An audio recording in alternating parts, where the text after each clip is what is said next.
Hello, my dear energetic, joshful students. Welcome back to this episode of PYQ Power Play. So, while you have all prepared for your NSEP exam, definitely at the last mile, you want to practice as many PYQs as possible. So, we'll do some more collision mechanics problems today. So, my name is Bhavdeep Sethi. I've been converting physics haters into physics lovers. And I always say that physics is best learned in the nature around you. With due respect to the books, and I have thousands of them, I love books, but nature is the best textbook out there. Now, if in this session you're expecting any spoon feeding, then definitely this session is not for you, because I'm not going to give you the question and the solutions. I'm definitely going to clear your doubts, I'm going to clear your concepts, and I'm going to expect that you solve these questions yourself. I'm going to get you started, you finish yourself. That's how you learn physics. Exam is on Sunday 24th, 8:30 a.m. Still a lot of time for the past year question paper practice. So let's start with the first one. Very beautiful question. It says a system consists of two identical cubes of masses m each, and they're linked together by a compressed weightless spring of stiffness k. So there are two masses and a spring here, so they've compressed it. The cubes are connected by a thread, so they compress it and put a thread there so that that thread holds them together. Now, at a certain moment, that thread is burned. So basically, the two cubes are compressed together, thread ties them together so that the spring is compressed and thread is strong enough and it's kept on the floor. Now, you burn the thread, definitely, as you burn the thread, the upper mass starts to move up. But as it moves up, maybe it will extend so much that the bottom one, so this goes up, but maybe if the compression was so much, there's enough energy to pull this up. So they're saying what should be the minimum initial compression so that this lower cube will bounce up, as in there's enough kind of force there to lift mg over here. So what will happen now is, so let's draw some diagrams here. So initially, when this was mass m and this was the spring here, beautiful spring, beautiful masses, yes, I know. Now this was the case. As this goes up, it releases its elastic potential energy that is getting converted to potential, and somewhere there it will reach the natural length, and there is no more force to extend it further. So it's going up because of kx force, the spring force. But when it reaches its natural length, there's no force, but there is inertia. So it keeps going up, and then it stops there. Now, the point is, we don't have to bring in the kinetic energy here because it is at rest here. At the highest point, it will be at rest. So it's all about potential energy. So what would happen there is, so it goes up, and at natural length, it has no more force, but then it keeps going up because of inertia. As it keeps going up, the spring says, no, you're trying to extend me, and it tries to pull down, and then somewhere it stops. Now, at that point, if the kx part, because now it is extending up, if that kx part, because as it goes up, there is a force here which is trying to bring them together. If that kx part was more than mg, then this will lift up, obviously, right? So think about it. So at this point, so let's say this was the natural length. This is where it is natural length, and let's say this was compression of x. And this is how they were tied at the thread. Now, as it reaches here, it goes up. If it goes up, and this is the scenario, let's say, and let's say this elongation now is y, some value of y. So it was compressed by x. As it goes up at certain instant, this is y. So if this is y, there is a kx of restoring force, that ky, sorry, not kx, ky force is trying to bring this down, but the ky force is trying to lift this up. Now, if this ky somehow is greater than this mg, then this will go up. And they're saying, okay, tell me the situation when this will happen. So for this to lift up, this ky should be greater than or equal to mg. Can I say that? Or for the limiting condition, let's keep the limiting condition there, that ky, when ky is mg, then this will lift up. So basically what we are saying is it should go enough up so that ky is mg or more, as in we are saying y should be at least mg by k. So this is our situation when this will lift up. They say, okay, that's good, but tell us the value of x when this should happen. So you conserve energies here. So, so whatever was the energy here was spring potential energy, that was half kx square was the energy here, half. So basically, when I'm thinking too fast, I'm writing wrong. So this is half kx square was the energy here. That energy is converted into potential energy plus elastic potential energy. So gravitational potential energy plus elastic potential energy. So now initially there was elastic potential energy, half kx square, that has been converted into gravitational potential energy, which is mg times of how much is the lift, x plus y. So x plus y plus half ky square. Right, so there are so many variables here, but we can start eliminating. We know y is mg by k, so let's plug in mg by k. So we know half. So let's multiply everything by 2. So we get rid of this fraction also. That's easier. So we'll say kx square is equal to 2mg times of x remains as it is plus y is mg over k. Mg over k plus k m square g square over k square. How did I get that? I said y is mg by k, so square that m square. So one of the k's would cross out here. Okay, that's good. Now again, this is kx square. When you have a quadratic equation, it is easier to deal with when the coefficient of x square is 1. So let's bring this k here. So we'll do that. So let's remove this k and we'll say okay 2mg over k, and then this becomes k square. This is easier to deal with. Now let's solve this, simplify this. You get x square is equal to 2mg over kx, mg over kx. Then this will be 2m square g square over k square plus m square g square over k square. That becomes plus 3 m square g square over k square. Now this is very easy quadratic equation to solve. Now if I bring everything on the left hand side, this can become minus and minus. So this is minus this is equal to 0. You can see mg over k. So this is minus 2 minus 3. So you can split the middle term. Minus 3 plus 1 is giving you, see, you need two numbers whose product is minus 3 and the sum is minus 2. So negative 3 and positive 1. So negative 3 and positive 1 multiply to negative 3 and add up to minus negative 2. So you can split this middle term.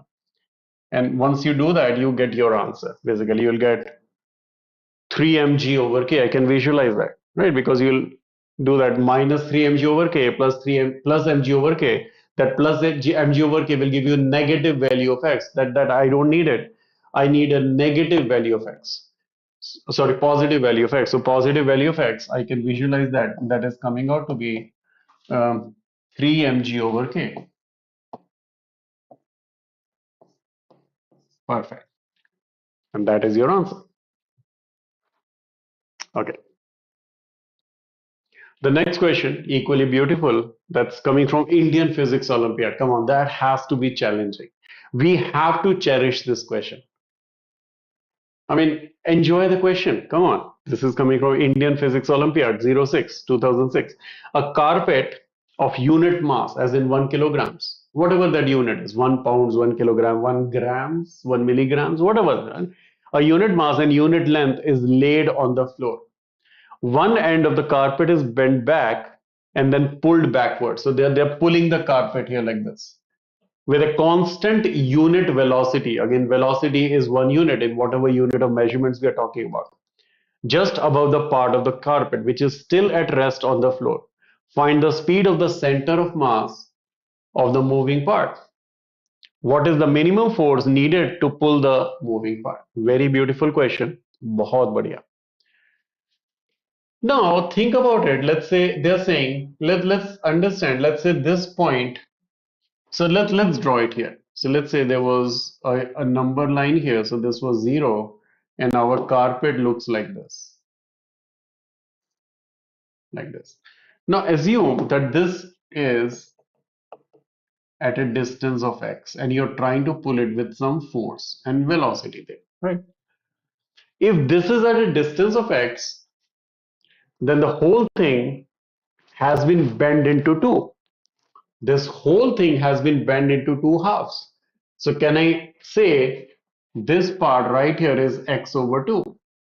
Why? Because it has been folded into two equal halves. This half plus this half. Because see, what they're saying is just above the part of the carpet. So you have to ignore that curvature part. You have to assume that that is almost 0. Okay. Now, first of all, let me put this pen down and think about it. How do you even approach this question? Because once I solve it, you can see how to solve it. But how do you even approach this? What's even going on here? Okay, find the speed of the center of mass. Okay, then we have to bring in the concept of center of mass and see how it is related to this position there. So where is the center of mass? Isn't the center of mass right here at the center, which is at 3x by 4? Why? Because this x by 2 and x, it has to be at the center. So I can say the position of the center of mass is 3x by 4. Okay. They say find the velocity of center of mass, as in the rate of change of center of mass. So d by dt of x center of mass, that is the velocity of center of mass, is equal to 3 by 4 is a constant dx by dt. Okay.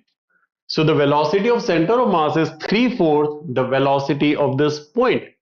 But velocity of that point is 1. Why? Because it's a unit velocity. So the velocity of center of mass is 0.75 units. Now, please never write meters per second here. I don't know what units they're talking about. They're just saying units. So just leave it as units. 0.75 unit. That is the answer to this question, the first part of it. Now, what's the minimum force required for that? What is force? The force is the rate of change of momentum. Momentum is mv. So you apply the chain rule, you get F is equal to d by dt of mv. Chain rule says m times dv by dt, not the chain rule, sorry, my bad. The product rule, that's what I meant, not the chain rule, sorry. M dv by dt plus v dm by dt. But hold on, there is no dv by dt because it's a constant velocity. There is no dv by dt, it is 0. So this part vanishes. So what you're left with is v times dm by dt. But hold on, v itself is 1. Perfect. So the force is coming out to be dm by dt. Now what is m? M is going to be the mass of this piece. Now how much is the mass of this piece? Let's say lambda is the mass per unit length. Why did I choose that? Because the mass is unit 1 unit and length is unit 1.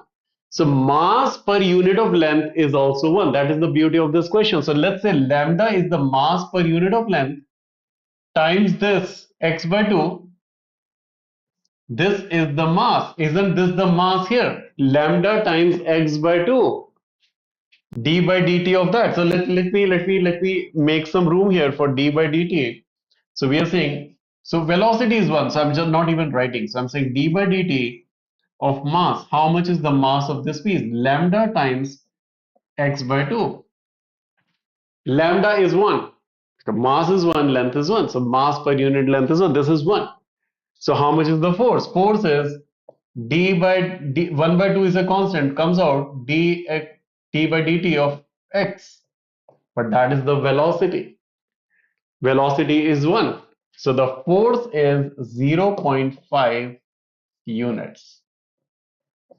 See how beautiful these questions are. I mean, now since you have solved it, you should be proud that you're able to solve these kind of questions. And in the examination center, do not stress out. If you get these questions, you have enough time in Indian Physics Olympiad. There is enough time to solve the question. So take your time. Okay. Consider a uniform square plate. This is coming from NSEP exam 2009-2010. A uniform square plate of side 2L, so 2L by 2L, made of wood. A semicircular portion is cut. So this portion is cut. So this is hollow and just flipped over there. So this was a complete square. You cut this portion and put it there. They're saying what is determine the center of mass. Now for this, few things you have to know. If you have a semicircle here, where is the center of mass of this? The center of mass of this is 4r by 3 pi. 4r by 3 pi. And use that information. So basically, the whole thing was mass m. I'll give you the pointers here. You proceed yourself. So here, basically, if I were to say, so center of mass from there. So let's say center of mass from here. So let me mark that point there. Oh, what happened? Okay. So let me mark this point. So this is the center, and I want to find the center of mass here. So I can visualize here three masses. Why three? First of all, suppose I have the full square there. That's one mass. Second mass is this mass. Third mass is this negative mass. If you have solved the center of mass problems, you know what the concept of negative mass is. In reality, there is no negative mass, but think about it. How would you find the center of mass of this funny looking shape? You can't do that. You can use calculus. I mean, do that, but it's going to be a lot of work out there. I can make my life easier by saying, okay, this was never cut. This was full mass m, but then out of this mass was cut. So that's a negative mass here, and that's a positive mass. So how do you find the center of mass? First of all, the whole piece there was mass m. Now, I have to relate that whole mass with this mass. So how about I assume sigma? Sigma is the area mass density. Per unit of area has mass sigma. So what is the mass of this whole thing? That is sigma times 2L whole square. That is the mass of the full square times the distance of that center of mass from the origin. I'm assuming this is the origin. So times 0 plus the mass of this. See, if this was 2L, the radius of this is L. So pi L square by 2 is the area of this. So that's a negative mass, negative sigma pi L square over 2. That's the mass times the distance here. See, if this distance is 4r by 3 pi, then this distance has to be L minus 4r by 3 pi, isn't it? If the whole thing was the radius and you're saying this is 4r by 3 pi from here, then it is L minus or r minus, not L here. In this case, we are talking about radius. So radius minus 4r by 3 pi. So in this case, it is going to be L minus 4L by 3 pi. So that's the contribution of this negative mass. And then you add plus this mass is again the same, sigma times pi L square over 2, but this time the distance is that much, so that is 4L by 3 pi. That is the numerator. Now what about denominator? Denominator is this whole mass minus this. That negative positive crosses out anyway, so that is sigma times 2L whole square. Now when you solve it, you will get the dimensions of length, and that is going to be the distance of center of mass from the center here. That's how you solve these questions. They're very logical, they're very easy. I really encourage you to subscribe to this channel and also spread out the word about these PYQ sessions. Now, if you're interested in more practice here, I have started a course here which is called NSEP Achievers, the final lap. This is we are not going to do any study. So this is 15 live lectures of 1.5 hours each. So that is 22.5 hours of classes. So each class is 1.5 hours each, and that is 15 lectures there. And we are going to solve PYQs, PYQs, PYQs. every Tuesday and Thursday. And now on every Sunday, there is a test. After every class, there is an assignment. The price is only 2222, but you can get 10% off for 1999. So BS Pro 1. There is a link on the bottom here in the description. You can avail of this coupon there. And in case you're thinking of the longer term batch where you're preparing for NSEP 2025 next year, then we have full physics mastery 2025. It is divided into 5 modules. The course was already started, so you will be paying the part fees. You'll not be paying the full fee for this. And again, I speak less about me, I speak more about physics. So I'll see you soon, my dear students. And whether or not you're joining those batches or no, please keep visiting Vedantu Olympiad School. We'll come to you with more PYQs here. So good luck, students. Bye bye. Take care.